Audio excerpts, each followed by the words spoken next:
alors flou bi nga xamante ne ñu ngi koy gis ci dette yi nga xam ne Sénégal ñu ngi koy def surtout régime bi nga xamante ne ñoo fi nekk actuellement en place gis nañu ne de janvier 2025 à juin 2025 déjà leb nañu lu tolloog 1036 milliards de francs CFA ba noppi ñu gis dëkk bu mel ni Côte d'Ivoire mu abal Sénégal xaalis lu toll ci 77 milliards alors est-ce que tamit jotul askanu Sénégal xam fan la bor yooyu di dugg. waaw man économiste la dama wax ne dégg naa ñëpp budget 2024 wooy gars yi ils ont fait grever le déficit budgétaire dañ ko yokk.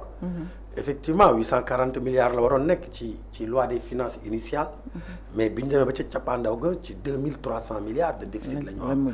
Mais loolu ça peut s'expliquer hein. C'est pas toujours mauvais. soxna si c'est pas toujours mauvais.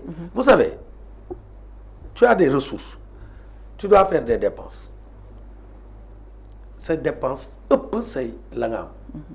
nga war a faj say doom doole bi faj leen. si c'est pas mauvais.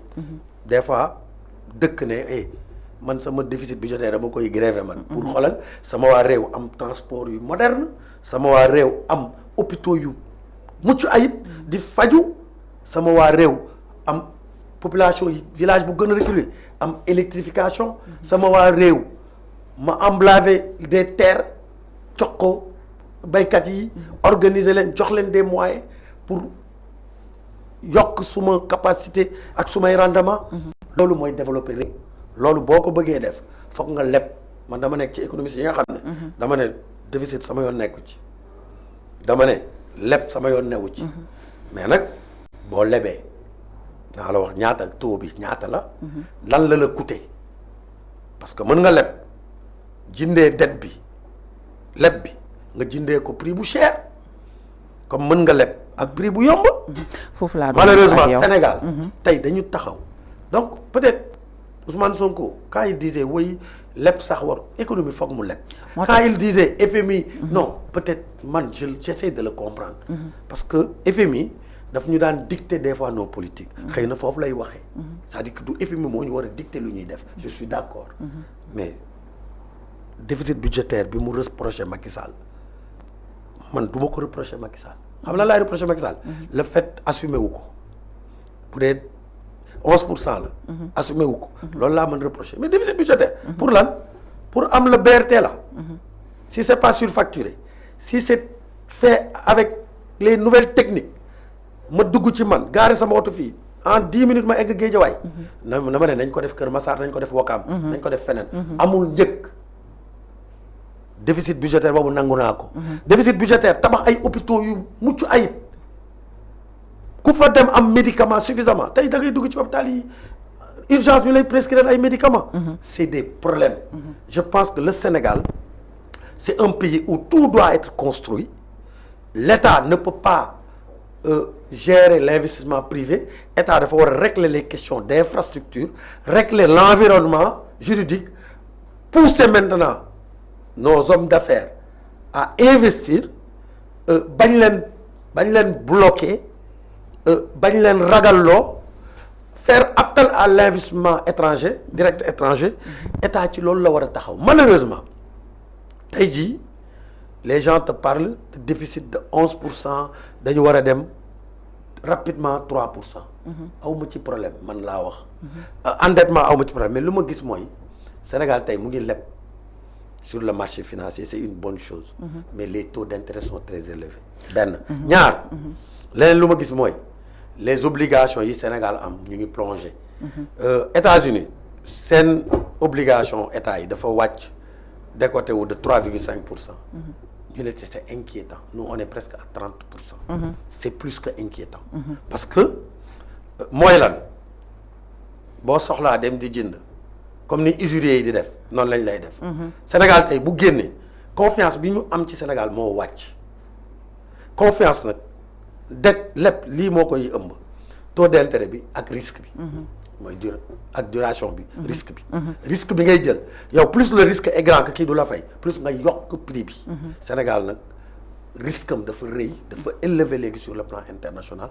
donc Sénégal buy leb foog mu casquer cher te tey jii. confiance bi moom programme yi nga daan am. ak FMI nga xam ne dañ lay amal dette concessionnelle ngeen waxtaan ba jubóo ñu ne la dañ lay lebal ci 1% ou moins de 1%. jox la nga soxla. mënatoo ko am pourquoi parce que FMI nee na la nos chiffres sont falsifiés il faut nous donner les vrais chiffres. Mais ça prend du temps. Mais pourquoi ça doit prendre du temps? Ça ne doit pas prendre du temps. L'État du Sénégal doit rapidement régler cette question définitivement. D'autant plus que ñoom. dette bi nga xam ne ñoom jël nañ ko dugal ko ci dette état central. parce que tamit il faut que ñu waxante dëgg. c'est vrai gars yi leb nañu. mais gis nga réew noonu lay doxee. soxna si mais monsieur Beye ku jiitewul rek.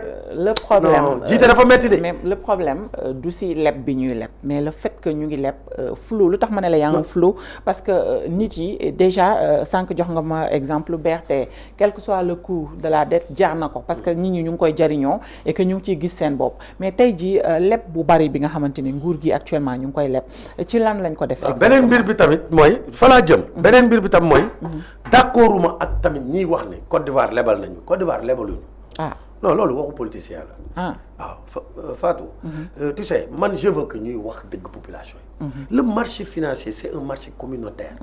ñu nag béninois burkinabé ivoirien Guinée-Bissau ñëpp ci bokk. léegi yow état bu ñëwee dafa am lu ñuy wax marché primaire fa la état bi di ñëw émettre ay bons. wax ne man de soxla naa temps sama bons yi lii laa koy jaay. taux de gars yi xool ak taux d'intérêt marché bi ñu fixer le taux d'intérêt nit yi jënd ko. c'est l'économie bu ñu jëndee obligation yi. ñoom xam nañ koy jënd. dañuy jox état xaalis. effectivement te seen obligation. dafa am échéance bu échéance bi jotee état fay leen mais bu échéance bi jotul te ñoom soxla nañu xaalis dañuy dem ci marché secondaire bi jaayaat ko fa loolu moo ci intéressant mooy yow jox nga sa xaalis lebale nga sa xaalis. mais heure boo ko soxlaa doo dem fayee ko état de état dafa la wax 2048 lay fay. mais yow mën nga ko jaay keneen. kooku téye ko moom denc ko toog di xaar pour moom mu gagner. mais bu fekk ne nag say obligation donc c'est pour dire que c'est toute la communauté de l'UEMOA.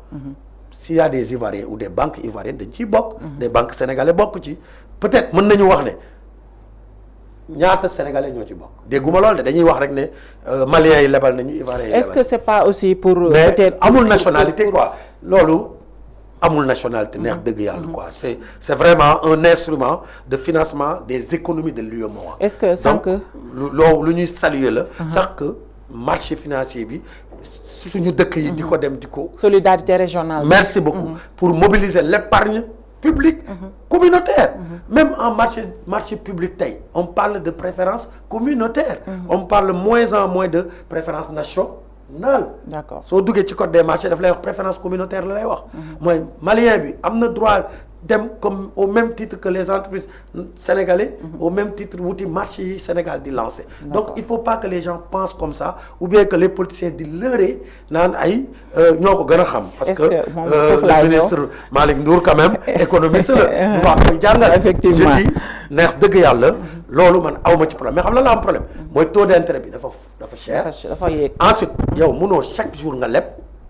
surtout pour lan pour fay bor. la dette est fréquente. c'est-à-dire dañuy leb pour fay bor. parce que le service de la dette dans le budget dafa am doole. c'est vrai parce que le président Macky Sall c'est beaucoup endetté c'est vrai. mais c'est tous les régimes. la dette elle est intergénérationnelle c'est-à-dire que da ngay leb pour tabax. kon dara newu ci. mais tey ñoom bu ñu ñëwee pour fay le fait ñu am problème ak FMI. di dem ci marché financier bi di leb plus cher donc ñu ngi gën a yokk service de la dette te ñu ngi dugg ci benn engrenage boo xam ne mooy li ñuy wax usurier xam nga usurier. usurier ya nga xam ne état da koy tere. nga dem ba salaire sa salaire bu weer dee waa ji moo koy fayee nga ñëwaat di jooy mu lebal la sa donc on risque de rentrer dans ce deal-là et c'est une urgence il faut que dëkk bi sénégalais yi opposition pouvoir ñun ñëpp ñu ànd pour xool comment corriger moo tax gars yi ne tiit jot na ci réew appelé jàppale nguur gi que le Sénégal sort la tête de l'eau parce que Ousmane Sonko c'est vrai il a dit on a falsifié des chiffres ça nous coûte excessivement cher ça a dégradé les notes mais est-ce qu'il pouvait faire autrement je ne sais pas en tout cas xam naa ne loolu yàgg na am nga leb ba mënatoo leb kër gi xiif nga ne sa frère bi dawal nga leb waaye ñu combler si turu frère bi la nekkul sa tur ñoom nag dañu ñëw boole lépp yooyu ay technique la rek parce que booy diriger réew moo metti da ngay am ay urgence da ngay toog inondation taxaw ñu laaj la 1500 milliards amoo ko sa budget joxewu ko population yi nekk ci biir ndox mi ñëpp di yuuxu xam nga doon tëdd naan aw ma damay xaar ba suba da ngay obligé ne damay lebi booy dem di lebi banque bi ne la booy ñëw foog ma xam sa salaire ñaata la dem nga ne sa waa ji yokkal ma sama salaire ci këyit bi mu yokk sa salaire nga dem banque bi di la dagg muy metti mais c'est comme ça donc gestion moo ànd ak loolu waxuma nag dérive yi nga xam ne am na loolu am na il faut dire plus jamais ça pour loolu bañ a am il faut des réformes en matière de finances publiques ñu digitaliser affaires yi parce que France tey mënoo engager dépense bu jaarul yoon day clignoter partout donc Sénégal dafa war a weesu fi mu nekk nii tey ji nag dafa war a am un sursaut national j'appelle tous les patriotes de ce pays ñu jóg pour xool comment aider le gouvernement à sortir la tête du Sénégal sous l'eau parce que le Sénégal est sous l'eau effectivement foofu laa bëgg nga ñëw xam nga damay bëgg